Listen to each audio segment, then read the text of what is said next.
Bien-aimés dans le Seigneur, Shalom. Je vous retrouve une fois de plus aujourd'hui afin de pouvoir vous appeler, vous réveiller en ce qui concerne ce moment glorieux qui arrive. Ce moment est un moment où, frères, nous devrions être en prière, en méditation.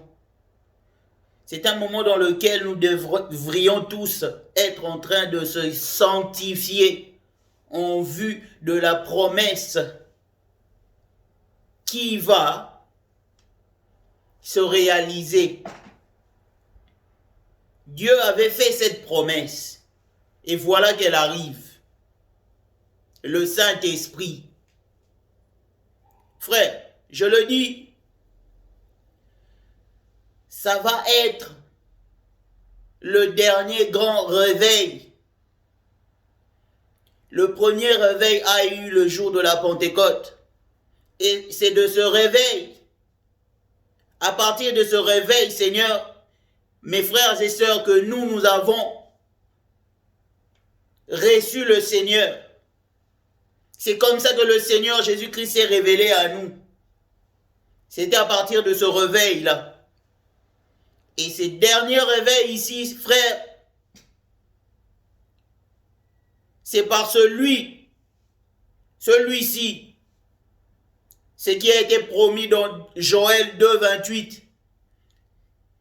C'est de ce réveil ici, en partant de ce réveil ici, frères et sœurs, que le Seigneur va maintenant se révéler à son peuple d'Israël. Et lorsque le Seigneur va se révéler à Israël, sachez que l'Église ne sera plus. Nous serons enlevés dans la gloire. Nous partirons avec l'époux. Ne manquez pas ce moment glorieux. Ne manquez pas ce moment glorieux. Repentez-vous, sanctifiez-vous, cherchez l'Éternel. Cherchez sa face de Jacob. Remettez-vous en ordre avec Dieu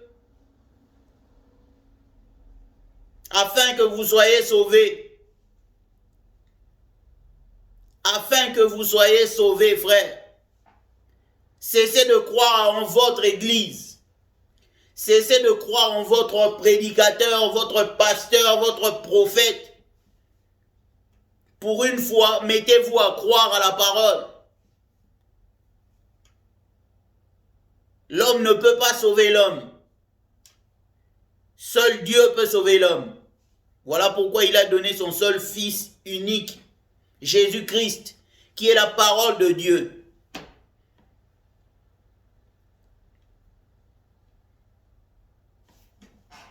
Nous allons d'abord commencer, je vais lire aujourd'hui plusieurs passages de l'Écriture pour attester ce que le message que je vous porte aujourd'hui. Nous allons commencer dans Lévitique 9, du verset 23. Nous allons continuer jusqu'à Lévitique 10.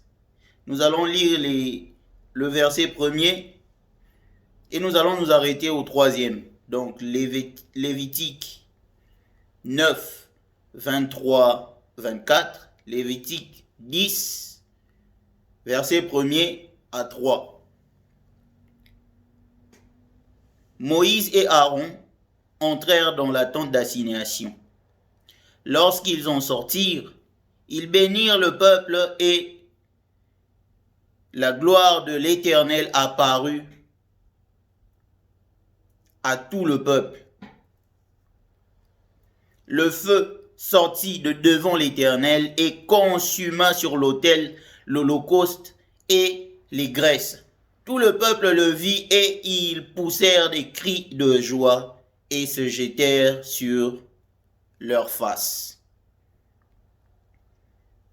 Là, c'est Lévitique 9, versets 23-24. Je continue. Lévitique 10. Je commence au premier pour m'arrêter au troisième. Les fils d'Aaron Nadab et Abihu, prirent chacun un braise, y mirent du feu et posèrent du parfum dessus. Ils apportèrent devant l'Éternel du feu étranger. Du feu étranger. C'est qu'il ne leur avait point ordonné. Alors le feu sortit de devant l'Éternel et les consuma. Ils moururent devant l'Éternel. Moïse dit à Aaron, c'est ce que l'Éternel a déclaré lorsqu'il a dit, je serai sanctifié par ceux qui s'approchent de moi et je serai glorifié en présence de tout le peuple. Aaron garda le silence. Ça, c'est le premier. Maintenant, je vais continuer pour mieux pouvoir vous expliquer ce qu'il y a. Je vais aller lire un autre passage. Cette fois-ci dans Matthieu 12, chapitre 12, verset 32. Il est où le verset 32?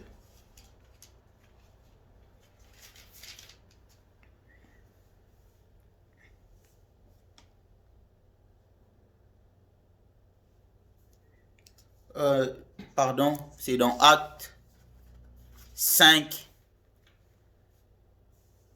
verset 11. Ouais, c'est ça.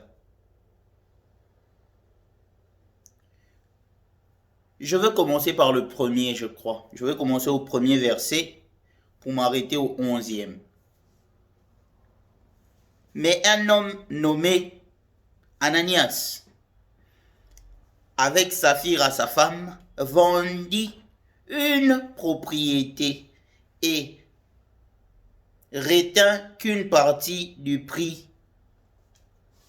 Sa femme le sachant, puis il apporta le reste et le déposa aux pieds des apôtres.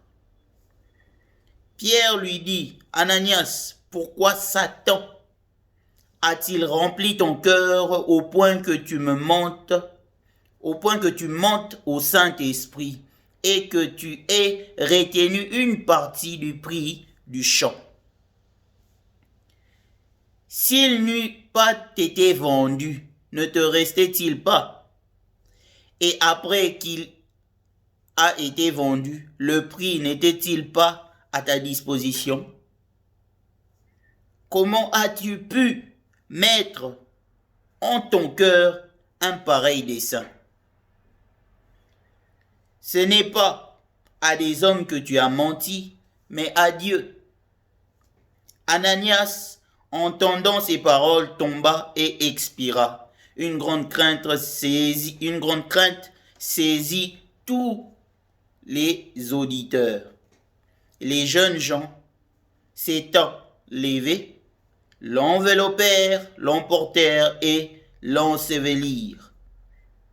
Environ 3 heures plus tard, sa femme entra sans savoir ce qui était arrivé.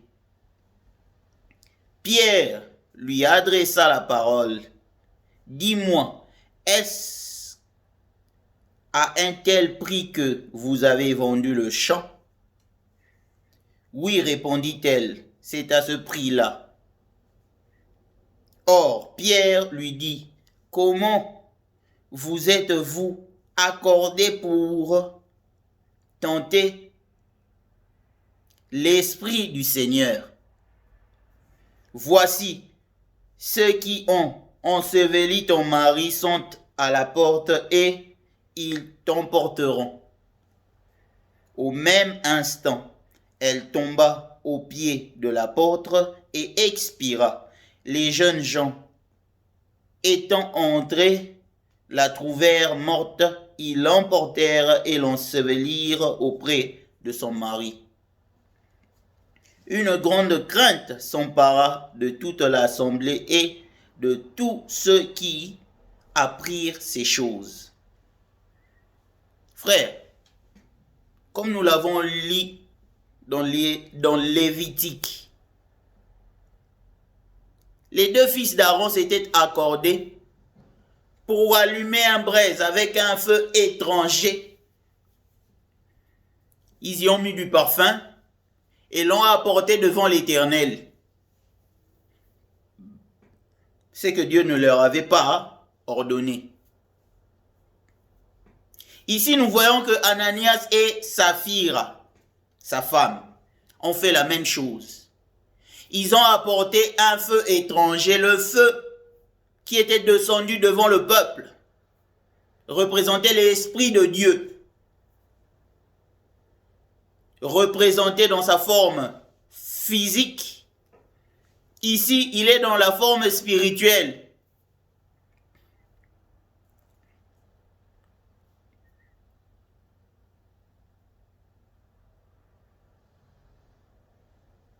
Le feu représente l'Esprit de Dieu. Et eux, les fils d'Aaron, avaient ramené deux feux étrangers, c'est-à-dire deux esprits étrangers. Tout comme Ananias et Saphira avaient ramené un esprit étranger. C'est celui du mensonge. Le mensonge, c'est du diable.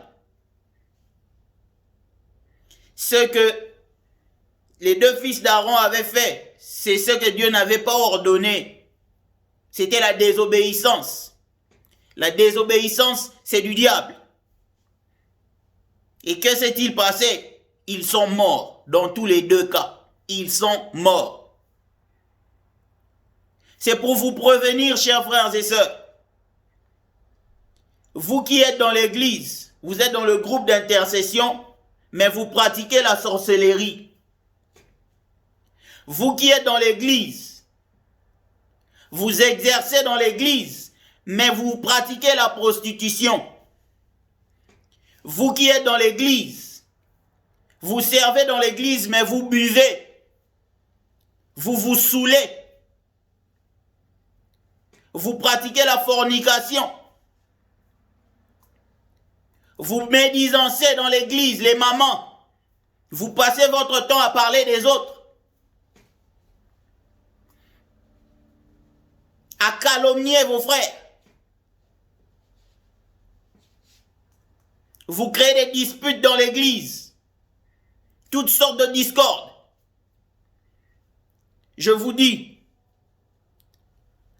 quand Dieu va déverser son esprit avec vos habitudes là, c'est ce qui va vous arriver. Dieu ne va pas vous pardonner.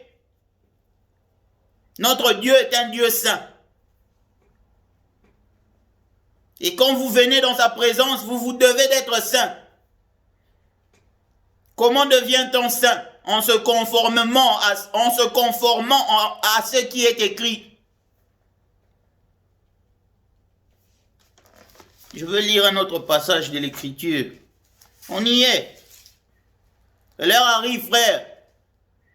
Lévitique 18. Nous allons lire le chapitre. Je vais même commencer par 4 pour m'arrêter au 5e. Lévitique 18, verset 4. Pratiquez mes ordonnances et observez mes lois. Vous les suivrez. Je suis l'Éternel, votre Dieu. Vous observerez mes lois et mes ordonnances. L'homme qui les mettra en pratique vivra par elles. Je suis l'Éternel. Mettre ceci, la parole de Dieu en pratique, c'est vivre par elle. Penser par elle. Parler par elle. Ok? Tout faire par elle. Quand vous voulez faire quelque chose, il faut vous assurer que cela est conforme à la parole de Dieu. Si ce n'est pas conforme à la parole de Dieu, ne le faites pas parce que c'est un péché.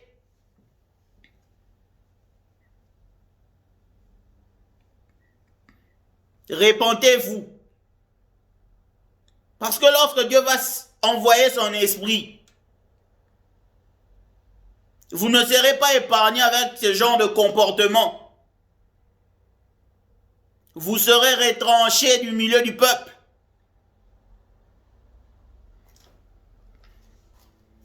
Regardez, je n'ai pas fini. Il y a une autre catégorie de gens dans l'église.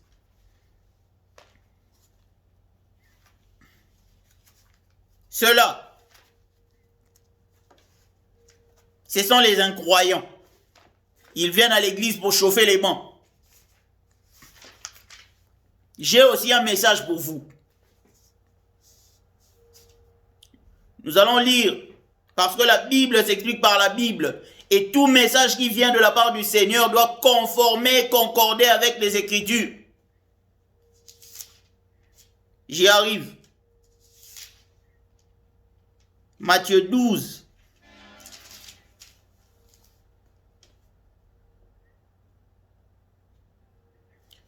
Je veux commencer par le verset 31. Je veux lire jusqu'au 32e. Écoutez ce qui est dit. Écoutez ce qui est écrit. Prêtez attention et prenez garde. C'est pourquoi je vous dis, tout péché et tout blasphème sera pardonné aux hommes, mais le blasphème contre l'Esprit ne sera point pardonné. Quiconque parlera contre le Fils de l'homme, il lui sera pardonné. Mais quiconque parlera contre le Saint-Esprit, quiconque parlera contre le Saint-Esprit, il ne lui sera pardonné, ni dans ce siècle, ni dans le siècle à venir. Vous êtes prévenus, vous les incroyants. Vous, oui, vous les incroyants. Je m'adresse à vous, vous les incroyants. Les incrédules dans l'église. Vous êtes toujours à parler, vous avez toujours votre jugement à porter. Quand il y a les manifestations dans l'église, quand quelqu'un prophétise, vous êtes toujours là à avoir votre mot à dire. Maintenant, regardez ce qui arrive. Quand on parle contre le Saint-Esprit, regardez ce qui arrive. C'est dans le livre de 2 Rois, chapitre 7, verset 1er au 2e. 2 Rois, chapitre 7, verset 1er au 2e. Je vais lire. Élisée dit, écoutez la parole de l'Éternel. Ainsi parle l'Éternel. Demain, à cette heure, on aura une mesure de fleur de farine pour un cycle et 2 mesures d'orge pour un cycle à la porte de Samarie. L'officier sur la main duquel s'appuyait le roi répondit à l'homme de Dieu. Quand l'Éternel ferait des fenêtres au ciel, pareille chose arriverait-elle? Et Élisée dit, tu le verras de tes yeux, mais tu n'en mangeras point. J'avais dit de 1 à 2, mais je vais continuer. 3e. Il y avait à l'entrée de la porte 4 lépreux qui se dirent l'un à l'autre, quoi resterons-nous ici jusqu'à ce que nous mourions? Si nous songeons à entrer dans la ville, la famine est dans la ville, et nous y mourrons. Et si nous restons ici, nous mourrons également. Allons nous jeter dans le camp des Syriens. S'ils nous laissent vivre, nous vivrons et ils nous font mourir, nous mourrons. Et s'ils nous font mourir, nous mourrons. Ils partirent donc au crépuscule pour se rendre au camp des Syriens. Et lorsqu'ils furent arrivés à l'entrée du camp des Syriens, voici, il n'y avait personne. Le Seigneur avait fait entendre dans les camps des Syriens un bruit de chars et de bruit de chevaux.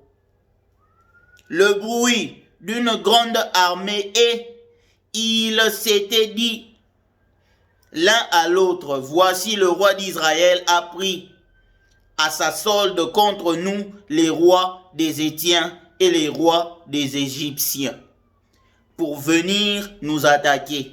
Et ils se levèrent et prirent la fuite au crépuscule, abandonnant leurs tentes, leurs chevaux et leurs ânes, le camp tel qu'il était, et ils s'enfuirent pour sauver leur vie. Les lépreux, étant arrivés à l'entrée du camp, pénétrèrent dans une tente, mangèrent et burent et en emportèrent de l'argent, de l'or et des vêtements qu'ils allèrent cacher. Ils revinrent, pénétrèrent dans une autre tente et en emportèrent des objets qu'ils allèrent cacher. Puis ils se dirent l'un à l'autre, nous n'agissons pas bien. Cette journée est une journée de bonnes nouvelles. Si nous gardons le silence et si nous attendons jusqu'à la lumière du matin, le châtiment nous atteindra. Venez maintenant et allons informer la maison du roi. Ils partirent et ils appelèrent les gardes de la porte de la ville, auxquels ils firent ce rapport. Nous sommes entrés dans le camp des Syriens et voici, il n'y a personne. On n'y entend aucune voix d'homme. Il n'y a que des chevaux attachés et des ânes attachés et les tentes comme elles étaient. Les gardes de la porte crièrent et ils transmirent ce rapport à l'intérieur de la maison du roi. Le roi se leva de nuit et il dit à ses serviteurs, je veux vous communiquer ce que nous font les Syriens. Comme ils savent que nous sommes affamés, ils ont quitté le camp pour se cacher dans les champs et ils se sont dit, quand ils sortiront de la ville, nous les saisirons vivants et nous entrerons dans la ville. L'un des serviteurs du roi répondit, que l'on prenne 5 des chevaux qui restent encore dans la ville. Ils sont comme toute la multitude d'Israël qui y est restée. Ils sont comme toute la multitude d'Israël qui dépérit et voyons voir ce qu'il se passe. Je vais passer rapidement.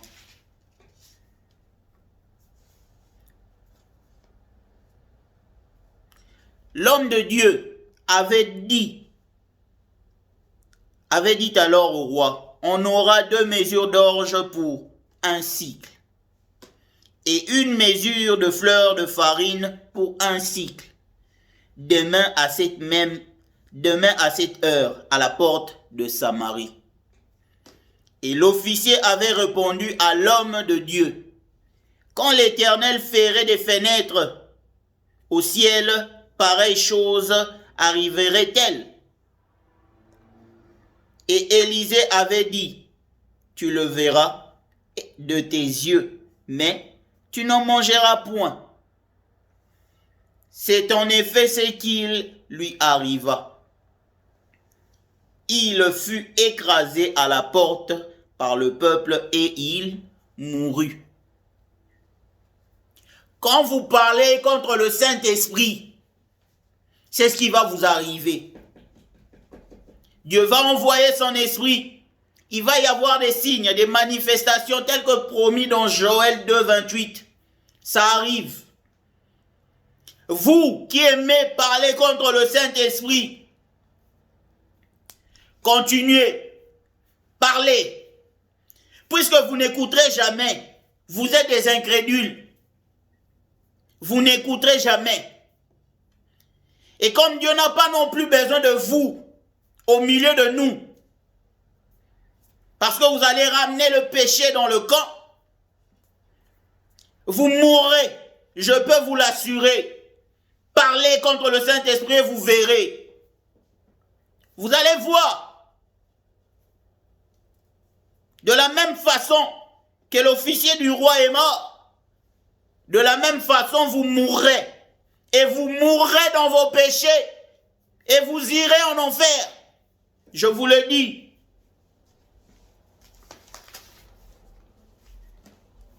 Répentez-vous. Je vous le dis, hein. Rachetez le temps car les jours sont mauvais. Si vous allez vous repentir, tant mieux. Si vous ne voulez pas, gloire au Seigneur, c'est votre choix. Dieu nous a donné à tous le libre arbitre. Vous l'acceptez, vous le rejetez, c'est votre choix, c'est votre libre arbitre. Je mets devant vous deux chemins. C'est ce qu'il a dit. Mais il nous conseille de prendre le chemin étroit.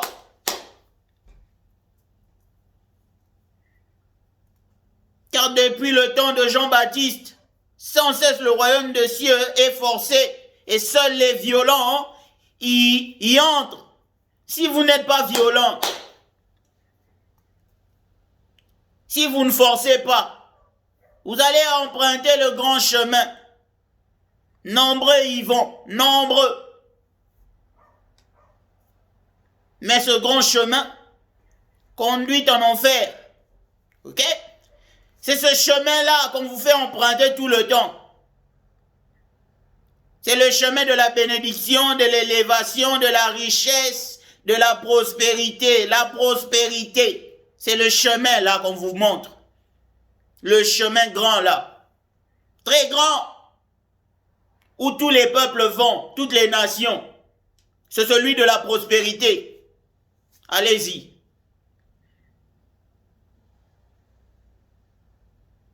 Ceux qui veulent aller au ciel, ils vont choisir le chemin étroit. C'est celui du pain quotidien. Celui du pain quotidien. Le pain quotidien ne veut pas dire que vous allez être un mendiant. Ça veut dire que Dieu va vous donner à la hauteur de vos attentes, de vos besoins. Quand vous êtes single, célibataire, il va vous donner à votre mesure, selon que vous êtes célibataire. Si vous avez des engagements, il va vous donner selon les engagements que vous avez. Si vous avez une femme, il va tenir compte du fait que vous avez une femme. Si vous avez des enfants, il va tenir compte du fait que vous avez des enfants. Mais recherchez premièrement le royaume des cieux. Recherchez le chemin étroit. Soyez violents, forcés. C'est tout ce que j'avais à dire pour aujourd'hui. Je vous laisse entre les mains de notre Seigneur Jésus-Christ de Nazareth. C'est celui qui est le chemin et la seule vérité. C'est ce que j'allais dire. Au revoir et à la prochaine. J'espère que vous prendrez la peine de m'écouter la prochaine fois, d'entendre ce que j'ai à transmettre comme message. Aimons-nous les uns les autres. Ceci est ma preuve d'amour envers vous. Je ne veux pas que vous périssiez. Certains vont mal le prendre. C'est parce qu'ils n'ont pas reçu l'Esprit de Dieu. Ils n'ont pas l'amour de Dieu en eux. Ce qu'ils ont, c'est l'amour du monde. Alors ils ne veulent pas qu'on dise quelque chose de méchant. Tout autant vrai contre ce monde. Quand vous dites la vérité contre ce monde, la vérité de ce monde, plutôt, vous êtes méchants. Ils vont sortir tous les mots contre vous. Des mots que je ne connais même pas, que je ne veux même pas connaître. Parce que c'est tout autant insensé. L'intelligence commence par la crainte de Dieu. Bâtissez votre maison sur le rocher des âges. Ne la bâtissez pas sur du sable.